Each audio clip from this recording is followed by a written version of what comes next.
Today we're going to take a look at 5 interesting facts about Carnival Cruise Line that you probably didn't know.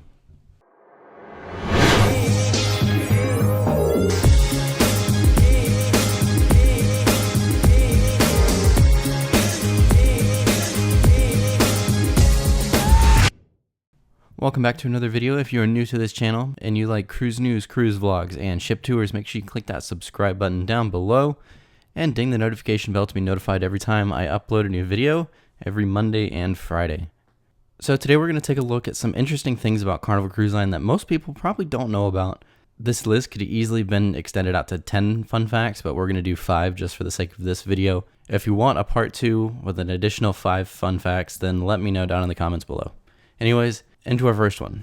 So Carnival's Fantasy class consists of 8 different ships, and right now it's the largest class as of number of ships, because there is 8 of them.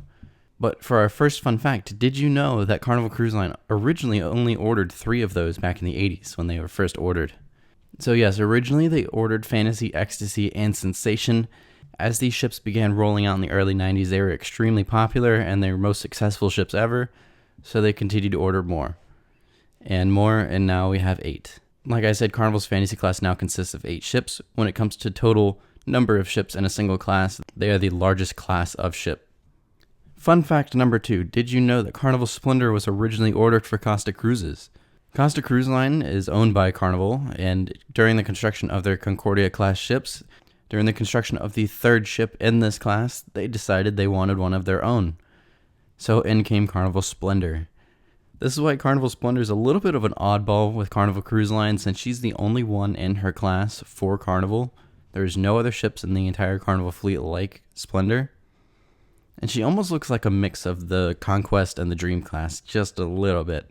Carnival Splendor is part of the Concordia class from Costa Cruises. She is a direct sister to the sunken Costa Concordia, as well as the other Concordia class ships that include Serena, Pacifica, Favolosa, and Fascinosa. There's a few other fun facts about Carnival Splendor that make this list, and further proving that she's just kind of an oddball within the Carnival Cruise Line fleet. Into number 3, this one I found really cool and interesting.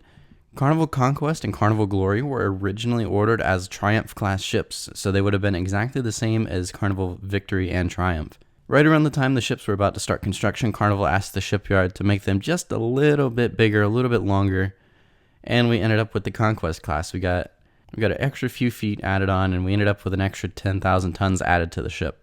And of course, it started with the Conquest and the Glory, but it eventually grew into a total of 5 ships. And this is why if you have sailed on both classes of the ships, the Triumph Destiny class and the Conquest class, they're almost identical on the inside. Unless you know what to look for, they're very similar on the outside as well. There are a few differences that if you know what to look for, you will know the difference between a Triumph class and a Conquest class. Fun fact number 4. This one was pretty recent, so some of you may know this one, but Carnival Panorama was originally ordered for P&O Australia. P&O Australia originally ordered a Vista-class ship of their own. So of course, Carnival Corporation owns the rights to the Vista-class ships, so any of their other brands can order Vista-class ships. This is why we see 2 Vista-class ships over with Costa Cruises, and we originally saw the one for P&O Australia. This was supposed to be their very first new build for them. They've all had pretty much retired ships transferred to them, and it was supposed to be their largest ship ever. And as construction got a little closer, they determined they wouldn't have the ability to fill up a ship that large. And of course, like I said, since Carnival owns P&O Australia, they struck a deal, and Carnival Splendor was set to transfer over to P&O Australia, and Carnival got the Vista-class ship in return. That turned into Carnival Panorama. Of course, as more time went on, Carnival went on to keep Carnival Splendor and Panorama, as P&O Australia got Princess Cruises Golden Princess instead. And of course, the Golden Princess will now sail under the name of Pacific Adventure when she is transferred in October of 2020 over to P&O Australia. Fun fact number 5, this one is probably one of my favorites. I've always been a big fan of this one ever since I was a kid. I've known about this for a very long time. Carnival had a project to build the world's largest cruise ship in the early 2000s.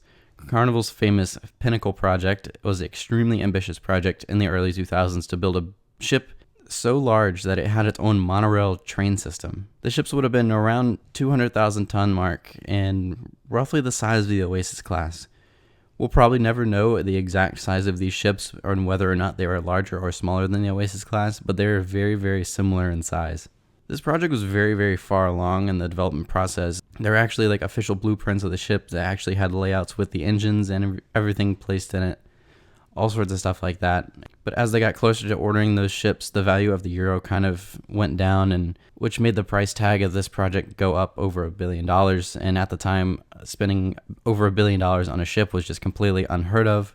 Over the years after that, or following that project cancellation, they tried to come up with some different ideas to keep the project alive. They never really had any luck in coming up with anything that came anywhere near to matching this. Their Excellence class, or the Mardi Gras, is probably as close as we'll ever get to that project.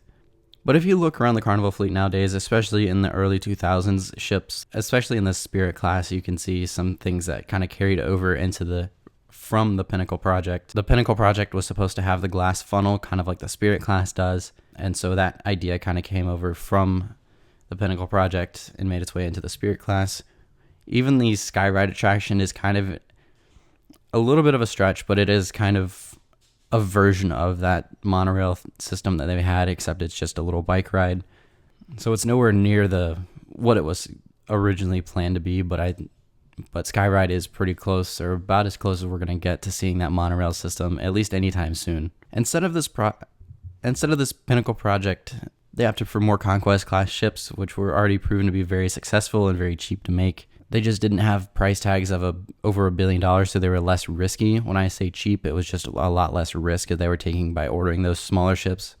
So that's 5 fun facts about Carnival Cruise Line's fleet. If you want a part 2 with 5 additional ones, make sure you comment down below. This was really fun to make, and there were definitely plenty more that could have made this list. So that's all for today's video. Did you know any of these fun facts? Let me know down in the comments below. If you liked today's video, give it a thumbs up and subscribe if you liked today's video. And thank you for watching, and I will see you on Friday for another video.